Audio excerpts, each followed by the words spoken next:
step inside the stone belly of a medieval prison, and you step into a world where filth was not an accident. It was a sentence. The air alone could choke a man, thick with the sour stench of unwashed bodies, rotting waste, and disease that seemed to breathe along the walls. Here, prisoners didn't just serve time, they rotted in it. Buckets of human waste overflowed, rats feasted on the living, and water, when it came, was drawn from the same pits that swallowed their sewage. Every corner crawled, every breath carried sickness, and every scrap of food was a gamble between hunger and infection.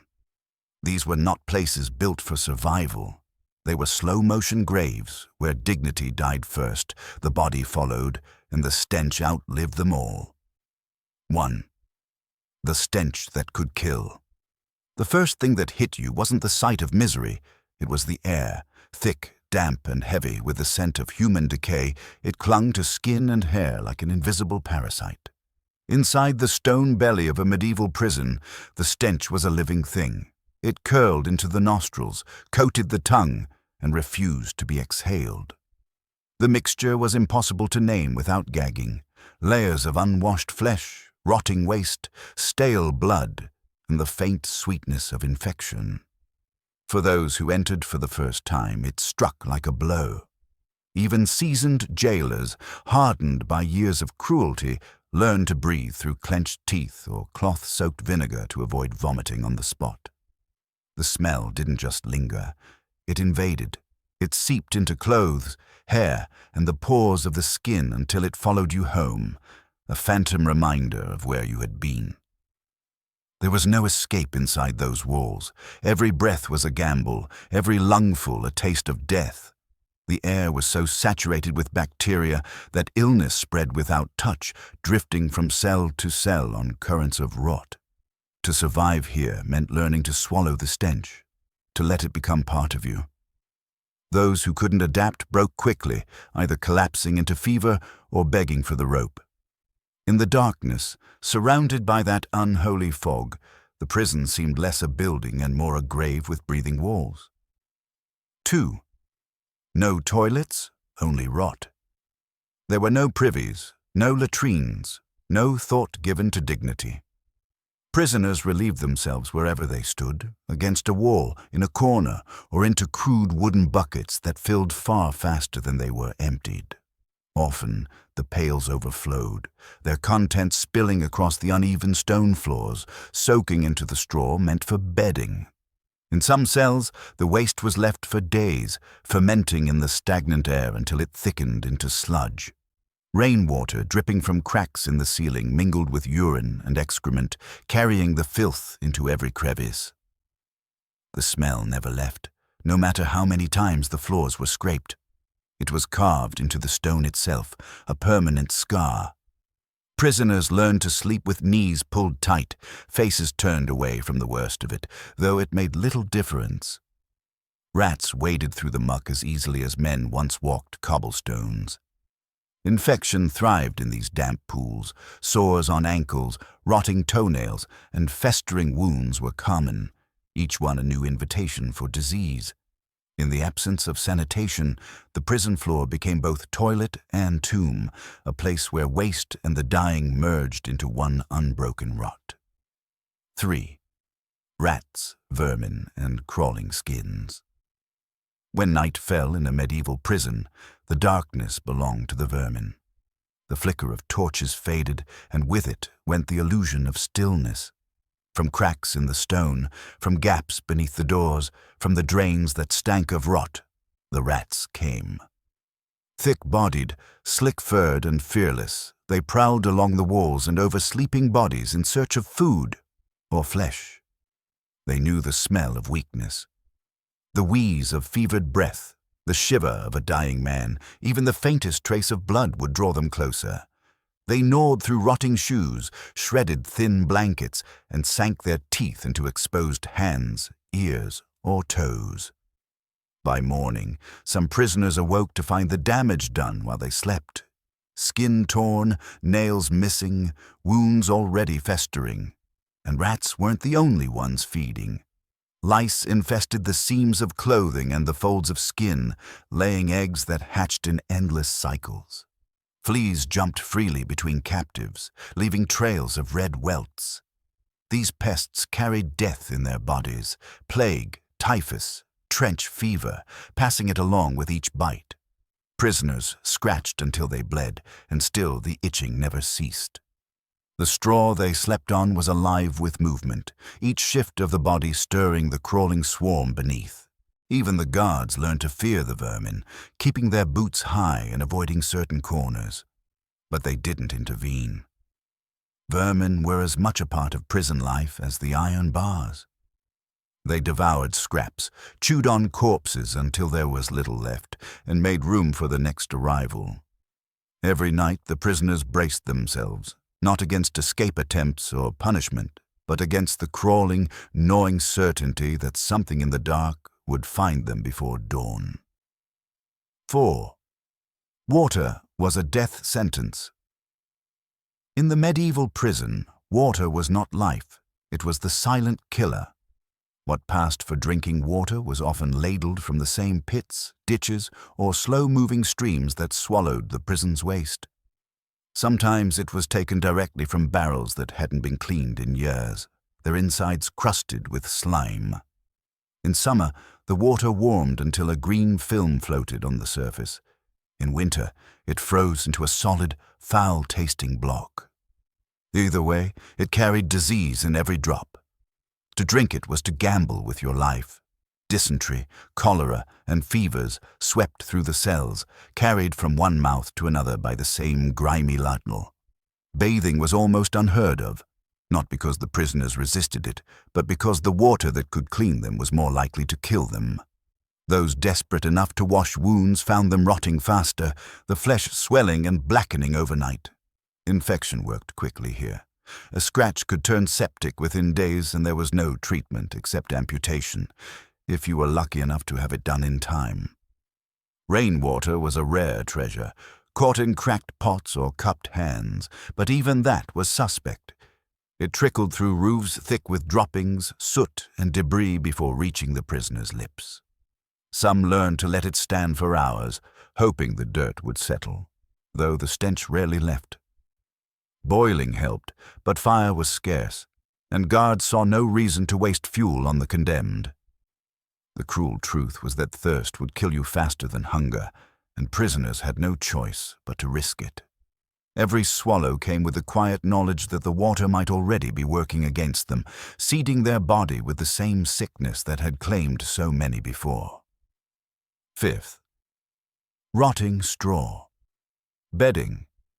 If the stone floors of a medieval prison were cold and merciless, the straw bedding was worse, a false comfort that reeked of decay. At first glance, the piles of straw scattered in each cell might have seemed like a kindness, a thin barrier between flesh and freezing stone. But this bedding was never changed. Days bled into weeks, weeks into months, and the straw absorbed everything the prisoners' bodies released: urine, sweat, pus, blood, and the stench of unwashed skin. Over time, the pale stalks darkened to a greasy brown, compacted by weight and moisture into a foul mat that squelched under pressure. The straw was a breeding ground for life of the worst kind. Lice nested in it, fleas hopped in and out with ease, and mites burrowed deep into the damp mass, emerging at night to feed. Prisoners woke scratching furiously, their skin raw and bleeding from the constant assault. Every shift of the body stirred up a cloud of dust laced with hair, dead skin, and the faint smell of mildew. For the sick and injured, the bedding became a slow execution. Wounds pressed into that damp filth worsened with each passing night, filling with infection until fever set in. Some prisoners, unable to bear the crawling sensation or the overpowering stench, chose the bare floor instead. But the cold stone carried its own punishment: numb limbs, aching joints, and frostbite in winter. There was no real choice between comfort and survival. Both were an invitation to sickness. Even the act of lying down became a calculated risk. The straw bedding was not a place to rest. It was a trap, holding the warmth of the body just long enough for disease to take hold. 6. Chains, sores, and stench. The iron shackles of a medieval prison were more than restraints. They were instruments of slow, deliberate ruin. Clamped around wrists and ankles, they cut into flesh with every movement, the weight forcing bodies into unnatural positions. The skin beneath them quickly reddened, then split, the constant friction grinding dirt and rust into open wounds. With no bandages, no washing, and no relief, these sores festered. The smell of them, sharp with infection, tinged with the metallic bite of rust, was impossible to ignore. Some prisoners were chained to walls or floors for weeks, their bodies contorted, muscles cramping, sores deepening into raw craters. Flies gathered in the damp edges of the wounds, laying eggs that hatched into maggots. Guards seldom bothered to remove the shackles, even for the dying. The chains became part of the prisoner's body, embedded in swollen flesh, leaving permanent scars or, in some cases, bone exposed. The iron absorbed the sweat and filth of years, so even newly fitted shackles carried the grime of countless others who had worn them before. Rusted links stained skin a deep orange-brown, a mark that lingered even if the prisoner lived to see freedom. The constant weight dragged on the body, forcing the shackled to shuffle and stoop, the sound of clinking metal announcing their every move. The stench was its own kind of torture. Sour, rotting flesh mixed with the damp smell of corroded metal. Prisoners carried it with them, unable to wash it away, a smell that clung to their chains long after the man inside them was gone. Shackles weren't simply tools to prevent escape.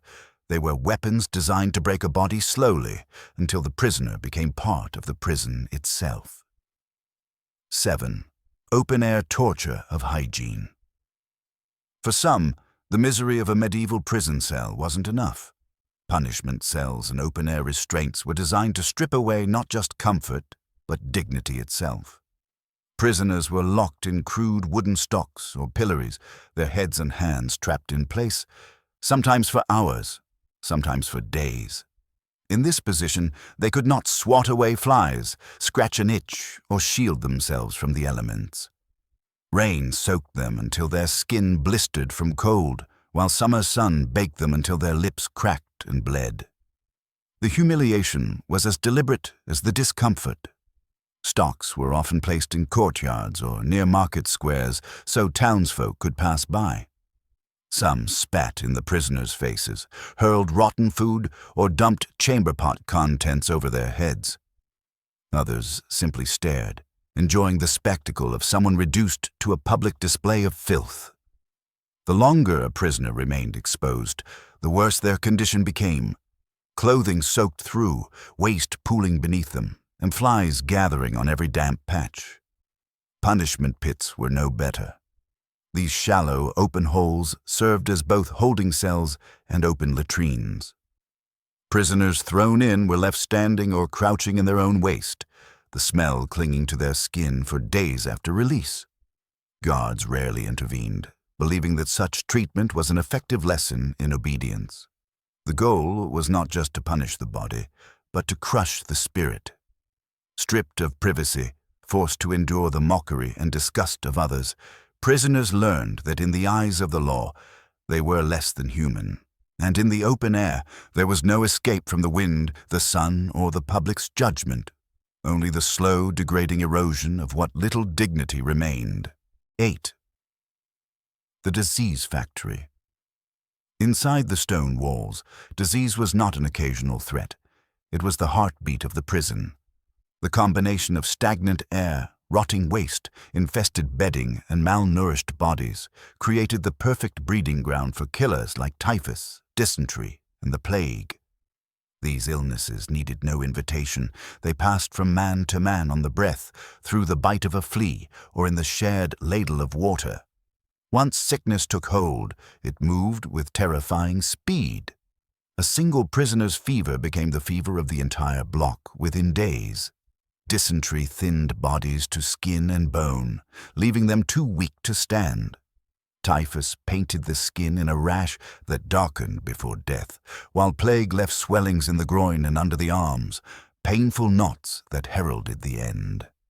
The sounds of coughing, retching, and delirious muttering echoed through the corridors day and night.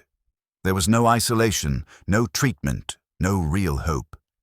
Guards dragged the dead from their cells only when the smell grew too strong to ignore, often tossing the bodies into shallow pits nearby. In winter, the corpses froze where they lay.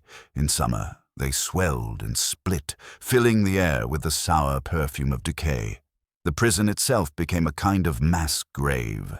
Each new arrival stepped into the same air that had already killed dozens before him, breathing in the sickness with his first lungful. For many, the question wasn't if they would fall ill, but when and whether they would survive long enough to see the disease claim someone else first. In these walls, death did not wait outside the gate. It lived here, moving freely, taking its time, and never leaving empty-handed. 9. Food served in filth. In medieval prisons, food was not nourishment. It was another weapon of slow punishment. Mealtimes arrived not with trays or bowls, but with buckets, troughs, and the hands of men who had not washed in weeks. Gruel, a thin slurry of grains boiled in murky water, was ladled into communal troughs that had never been cleaned. Prisoners crowded around, scooping it out with cracked wooden spoons or bare hands, their fingers dragging through the sludge left by others. Bread was a rare luxury, and when it did appear, it was often stale, streaked with mold, or already crawling with maggots. The starving ate it anyway, knowing that refusing it meant facing a slower death. The gruel itself carried its own dangers. Stored in damp sacks and cooked over fires, stoked with anything available, often refuse, it reeked faintly of mildew. Insects floated on the surface, boiled alive along with the meal. Sometimes scraps of meat were added, but these were often rancid, coated in a greasy film that clung to the lips.